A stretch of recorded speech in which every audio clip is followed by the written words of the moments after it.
Are you guys the one did you guys eat lunch already?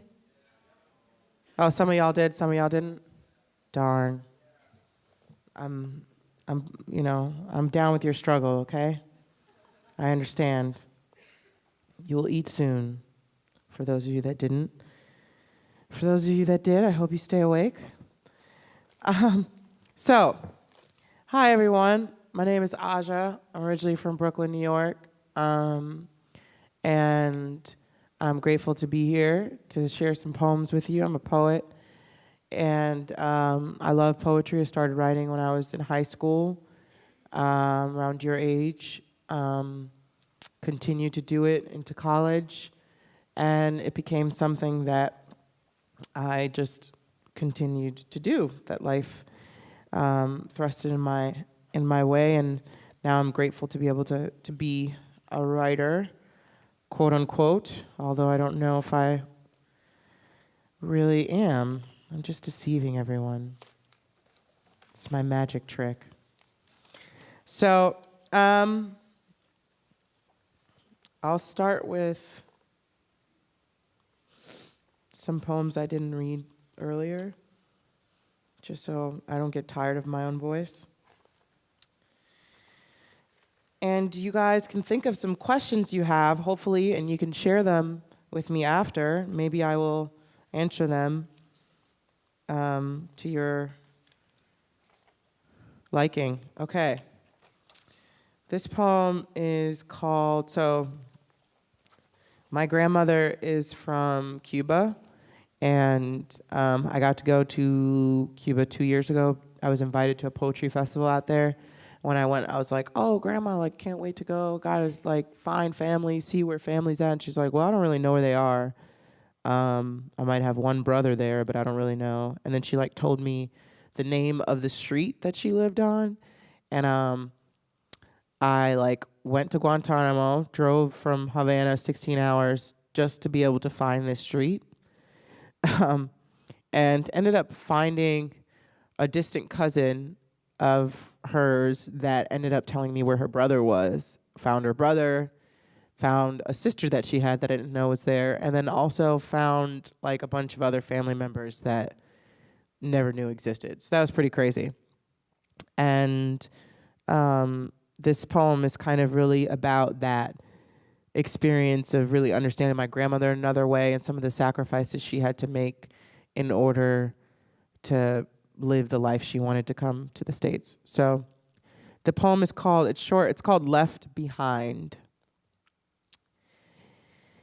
What she do with her hands, she destroy with her feet. In those days, women did what they were told, she said. A valley rooted in the humid air of the world, where Trogon spectators recite and periwinkle toss over Guantanamo sapphire sea. The scarlet-chested bird flies below a turmeric sun, discovers portals in crops of sugarcane, snivels on her husband's finca. Where is the new Cupid fires? In the night, she shakes down the stars for fugue. A Kingston hummingbird comes to her in a dream. She swaddles her 9-month-old son in the arms of a maid. A daughter here, a daughter there. I will return, she said. Not before grandchildren, though. She goes. A poinciana tree grows in Brooklyn, shades both the pigeon and the owl. Men need search my heart. I am unimpressed by creatures without wings, for whom love is not a drifting, she said. Mother is an earthly word beneath her. So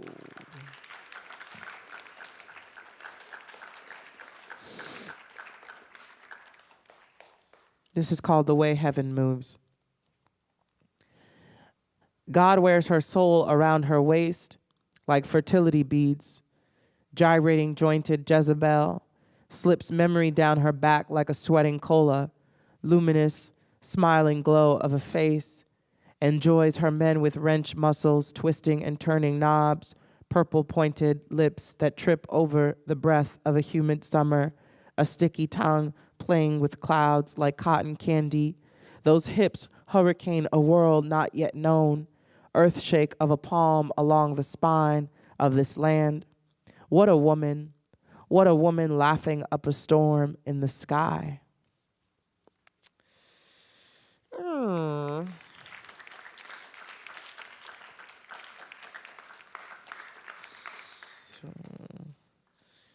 So I talked about poetry being this, art form that I think really taps into feeling in a way that I think most other writing forms don't. The most important part of a poem is that it has the ability to captivate someone's emotions and to really make them rethink or, re-feel something, to feel something they had not felt before. A lot of my poems are very personal. They're pretty much about things I've gone through.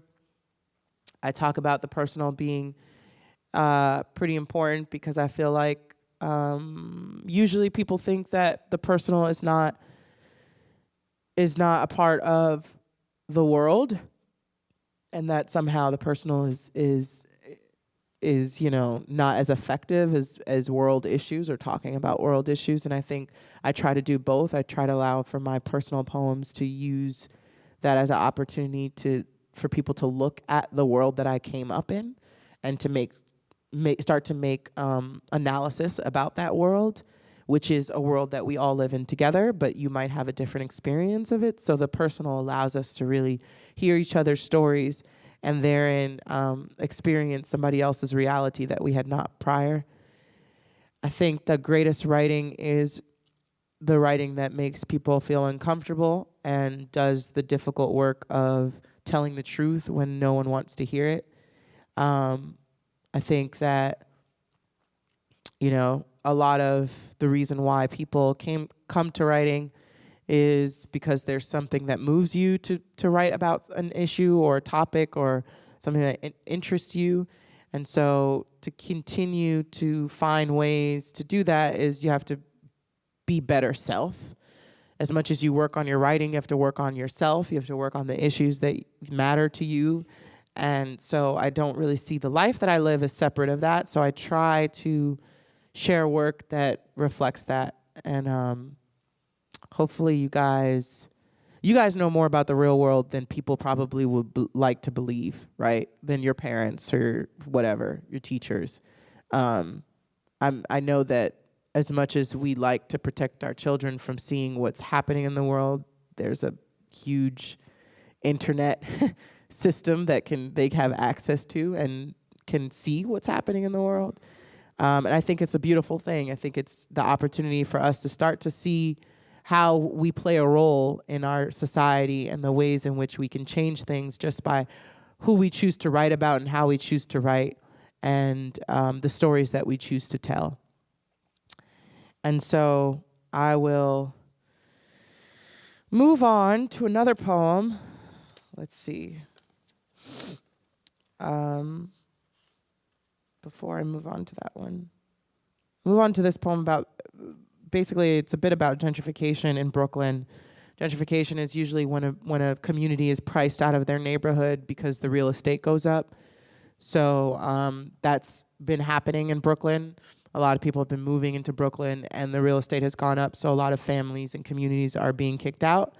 And so I wrote this poem, which was kind of using the metaphor of a santera, which my grandmother was, or people who practice different religious rituals, and et cetera, and working on that in the midst of having these people who are like kind of moving in and having no relationship to the community of what they're moving in to. And so this poem is called The Offering.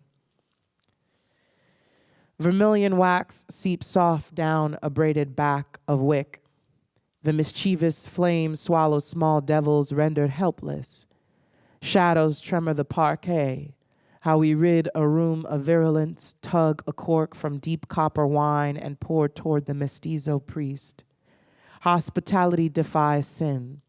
A spineless bruised banana lay near the lantern's gutter, a gift for the double-edged hatchet warrior marooned in the projects. hid in the holy hood of our crown. We doused our bodies in Al-Bahaka water, blessed by Sandhog saints. Abre el camino. As hellish hipsters sip on Brooklyn brew, we, the stop and frisk spirits, haunt these streets, handcuffed with bicycles while they litter their laughs. Maraca our wrists at City Hall to thunder the gods from their tenement altars. Venture to gentrify our heaven and wage a war with a witch.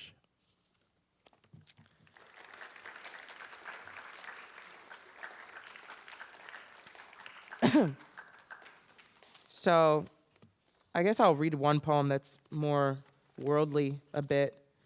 It's about the folks I get commissioned and asked to write poems for things or invited to speak places. And there's this poem about this man named Fahad, who is a detainee in Guantanamo Bay.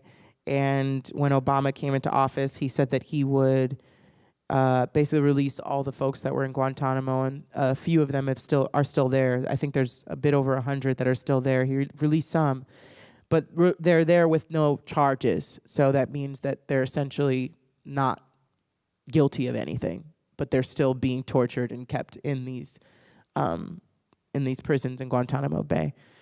And so I wrote this poem for Fahad. When you and I were young, we believed in the sanctuary of peace.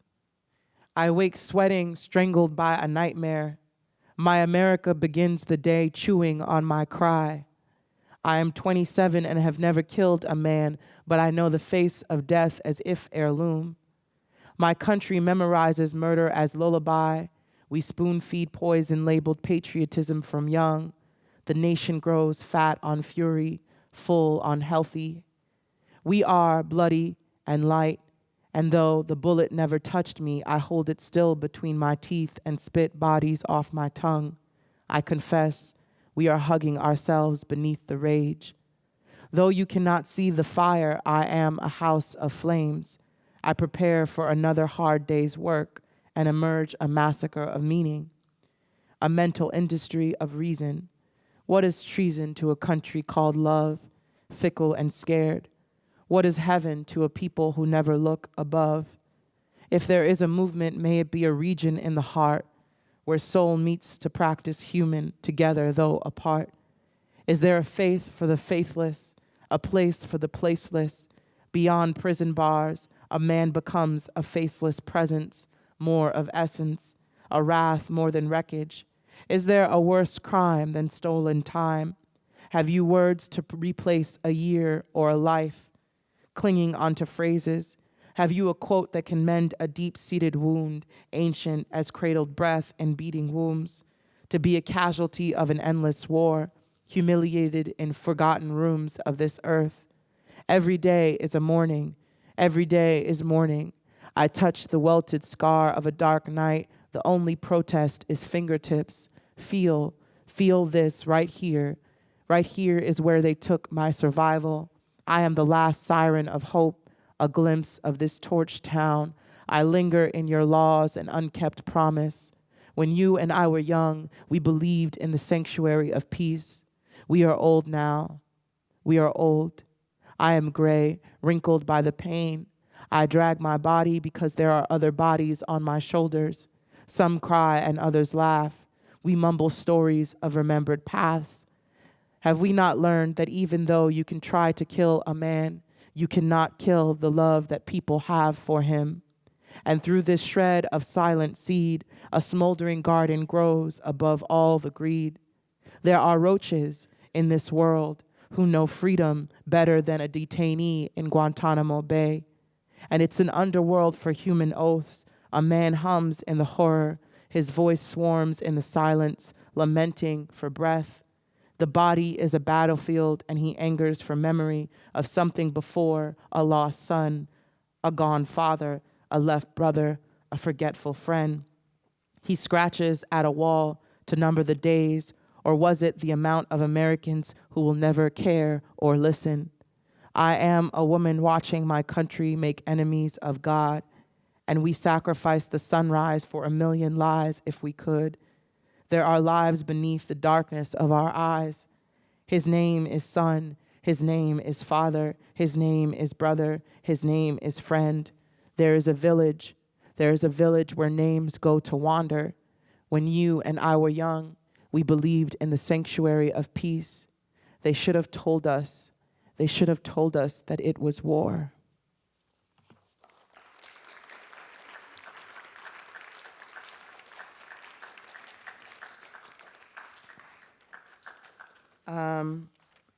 I'll read about my city for you, if I can find these poems. I've been reading poems all morning, so I've kind of just fumbled them in together. I'll say that, I believe poetry has the capacity to do great things, and if only we all had the courage to do great things,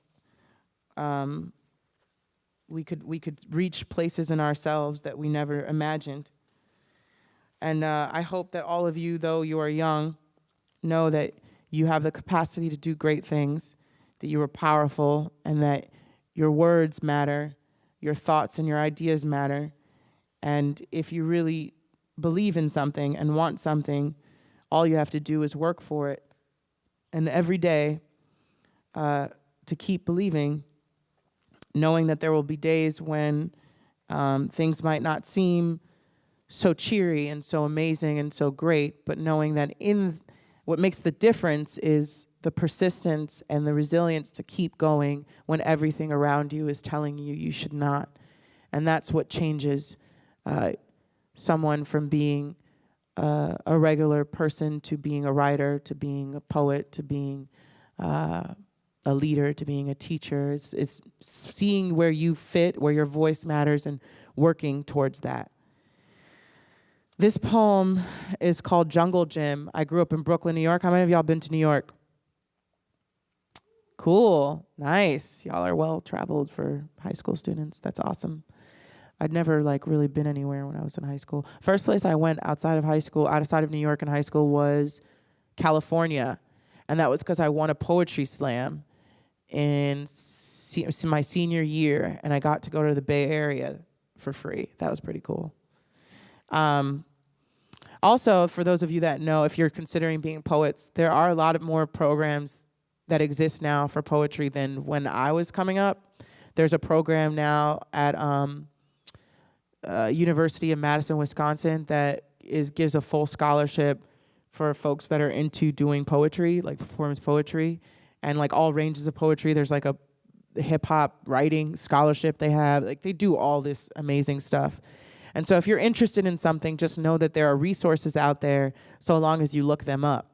And to never feel like just because you don't see successful poets in your community or your parents weren't or whatever, doesn't mean that you can't be. And so here we go. This is called Jungle Gym. In Ashford backyards, hanging clothes on the laundry line, jams spill out the 70s radio from the kitchen windowsill. Swollen mosquito bites and scraped knees, dirty Band-Aids hang off scrawny elbows. We wash pit bulls with a water hose, and shampoo soap suds flood the cracks in the concrete.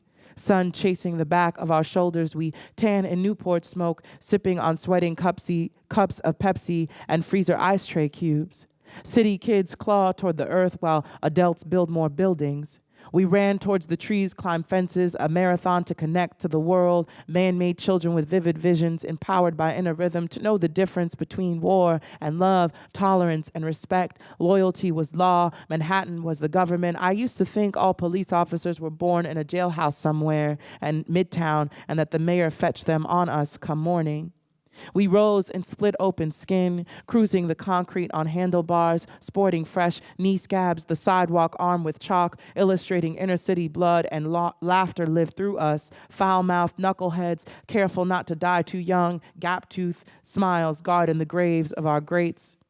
Metropolis moonlight mocks the Hudson River. Apartments turn their igneous light bulbs on. The night blushes sapphire of incandescent stars flickering in buildings and bridges.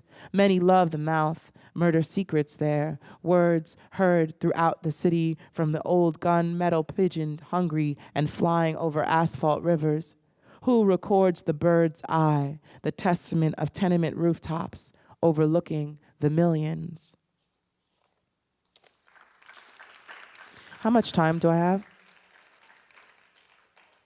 Oh. This is called The Language of Street Lamp.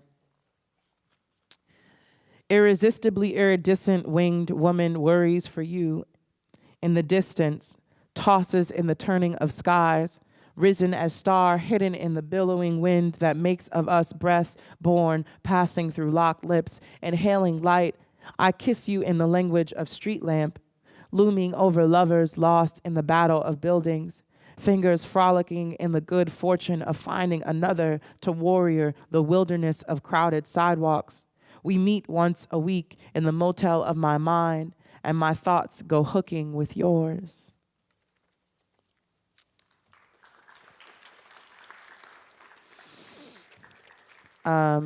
This is called Slow Season in Titusville.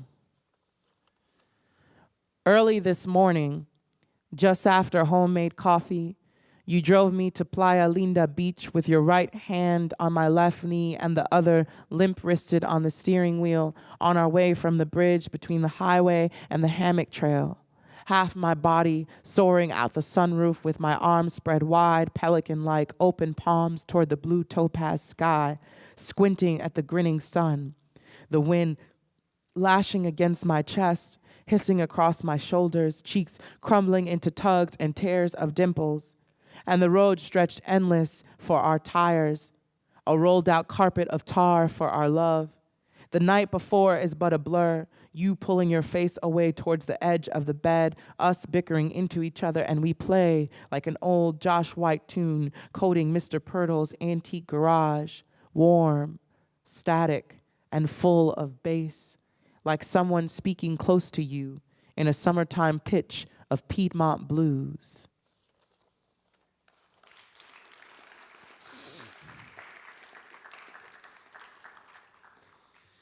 I'll probably read this one and then maybe take some questions if you guys have. Hopefully you're thinking of something. So I was asked to read this poem. I get invited to go some cool places. I went to London and was asked to read this poem inspired by a piece, like a short excerpt from Macbeth from Shakespeare. And did you guys read Shakespeare already?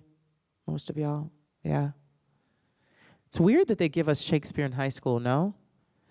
I'm just kind of like, it's a pretty intense piece of literature. I always wonder why they do that. Maybe it's because it's just the romance of it all.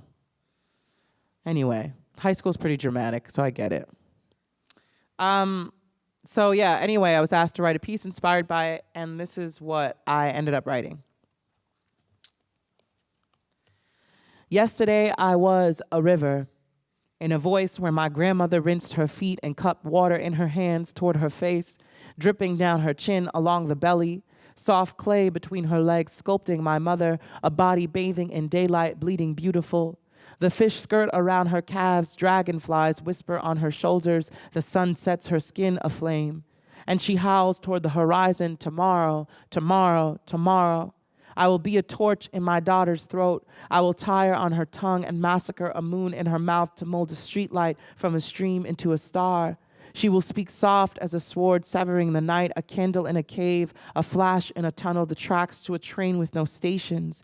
A gown of ghosts beautiful as smoke, the color of the Milky Way, will ballroom dance in the battleship of her beauty, violent as joy. Her laughter will roar of rivers I was tomorrow. Yesterday, I wrestle with the oars in my chest and hands dance dim in the dawn, a canoe in a creek. I watch my breath glimmer in the blur between the earth and the sky. Born in the twilight, I was a time between time when humans owned humans, bones blown in the wind chime. My grandchildren swallow the sound of weeping words and wait for a witness tomorrow, tomorrow. Tomorrow I will be a bird in the breeze, and my wings will caw above the heads of all my lovers, breaking beneath a heartbeat. I was a first kiss, lingering on the lower lip. Tomorrow I will be the last. Men will study my jaw and wonder of the way we willed the elements with our poems. All our yesterdays have ignited fools, shivering in the sleep of safety, nearly dead, dying. Life was but a walking shadow. I was but a hum. I sung until the darkness vanished and the dreamers won. They woke to an ancient future where magic was wise and slaves unchained. I will shelter the lantern of the living in my eyelids, and the world will be unafraid. Eye contact as portals between then and forever. A creature will crouch in the cry, a canvas in the iris, a pillow where the looking lay as we rinse the silence from our sisters. Yesterday, I was an explorer. Tomorrow, I am the shore, meeting the sand with every tide. The sea returns to me. I am forever in debt to the way of rinsing. How water litters the land. Nothing belongs to me. I merely am. Today, tomorrow, and yesterday, time. Time is a fleeting fool. Who dares own that which you are? Have you a way to own the air? Have you a chain to hold the wind? The world cannot contain my ways. Yesterday, I was a poet. Tomorrow, I am an MC, a seagull of secondhand verses, writing the blues with rhythms and reason. Still a river I flow. Still a river I flow. Tomorrow, name me proper. I am the earth babbling to itself, the beat, a heart, an eardrum. I leak music and lay with light. I was the voice repeating the sound of everything there ever was, everything there ever was, everything there ever was. Yesterday, I am everything there ever was. The first spoken word, the groove, the toes tap to, the lean and the limp, the shimmy and the sway. I capture movement and rise in the wave. I was forgotten in the scripture written by murderous craves. Tomorrow, I survive in the telling of a story free long before I was saved. Yesterday, Shakespeare mocked the myths of our meaning and wrote it down. I was the bloodshed, the falling. Listen, still I flow. Listen, still I flow. Listen, still I flow. A river in a rap. I reason the wrong.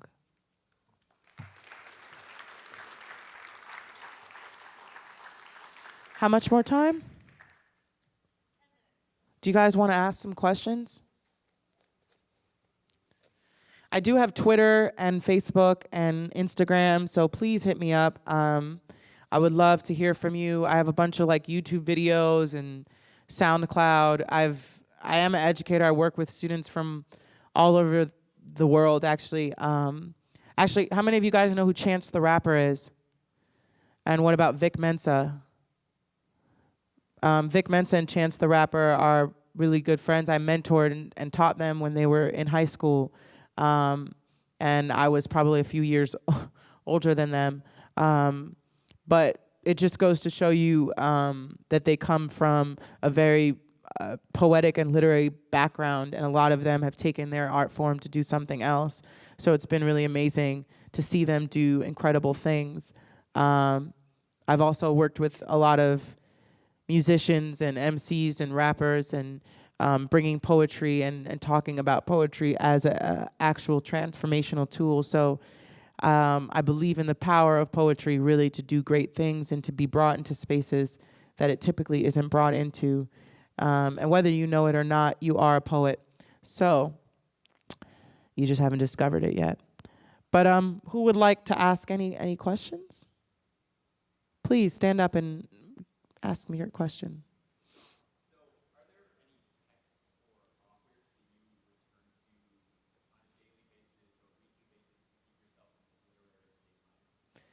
Good question. I have a really bad guilty pleasure, which is books. Unfortunately, I probably can't go anywhere without buying a book. So I don't think it's any one writer, but I think I'm always like, I'll always stop at a bookstore at a local place. Like I love going to like when we do road trips and stuff like that. I love going to old thrift stores and bookstores and finding like first editions. I'm a geek. It's like when I see stuff like that, I go crazy.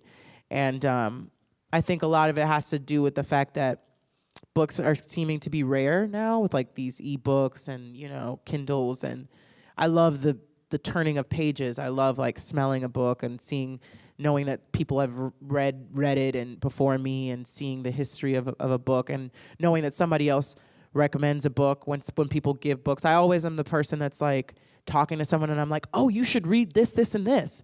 And it's never one person. It's just like multiple people that I've read that I kind of have a reservoir of in my head. I try to read everything, but I do really love to go back to a lot of women of color writers like Ntozake Shange and June Jordan and Audre Lorde and Carolyn Rogers, who's from Chicago, a lot of the Third World Press folks. There's some great poets who are living now that are awesome and doing great work. Claudia Rankine is doing amazing work. Natasha Trethewey, who's the poet laureate of our country right now, second time actually, and she's dope. She's a woman of color. She's doing great things.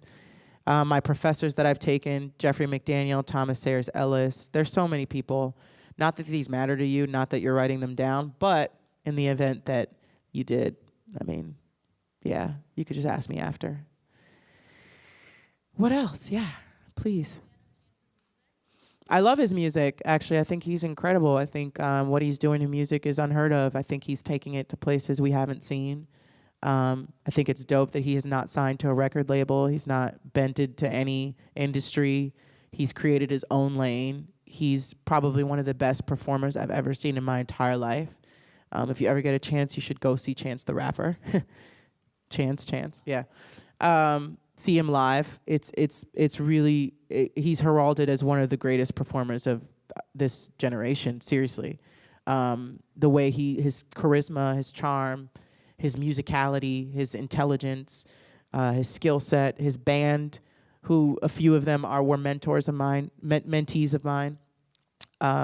Nico from Kids These Days, who ended up becoming Donnie Trumpet, who's now part of Chance's group, and he's a trumpet player. He's incredible. So the way he uses his trumpet as a poetic tool, you know, it's incredible. They're young and they're like jazz greats. You know, if people really listened to what they were doing with music, I think the state of our country would be in a different place. What else? Who else? Yes.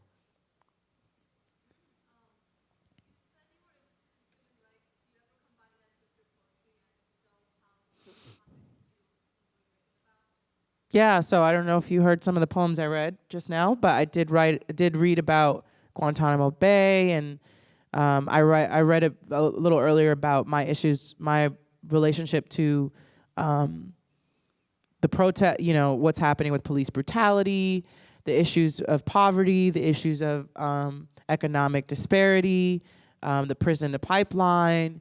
These are all human rights issues. So I write personal pieces about how these issues affect me, and I start to use that to then start to talk about the issues. One of the things I said in one of the previous talks that you weren't here for, obviously because this is a new group, but I said something about how I believe that the personal, June Jordan says the personal is political, and so that anytime I write a personal poem, I'm recognizing that it's not just reflecting me, it's also reflecting the world that I exist in and human beings that are also living at that same time. And so it's up to the reader, it's up to the audience to really do the work to try to understand what I'm speaking about and to make those connections.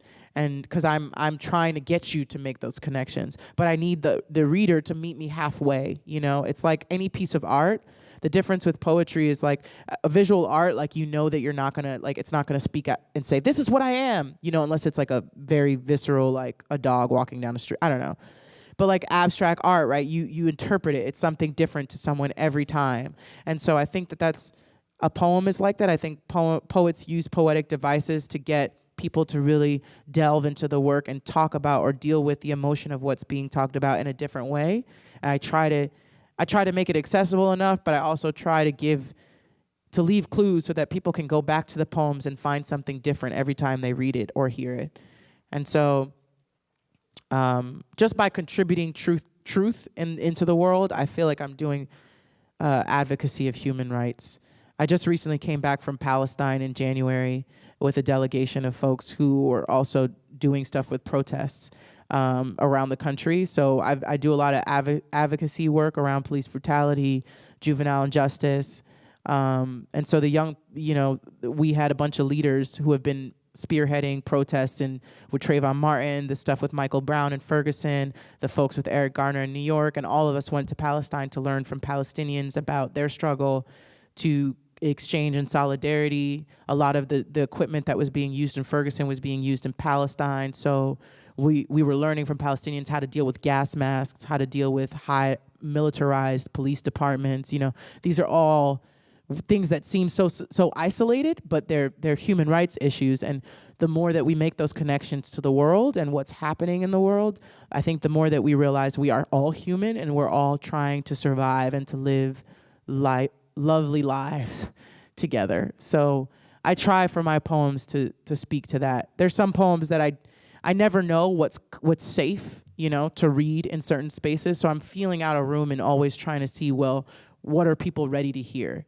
And I think that that's more of my concern than whether or not I'm writing about certain things. I think I write about everything, but I don't know always what a room is prepared to hear, So you learn as you go along, and you hope that people meet you with grace. Thank you for asking. Anything else? Yes.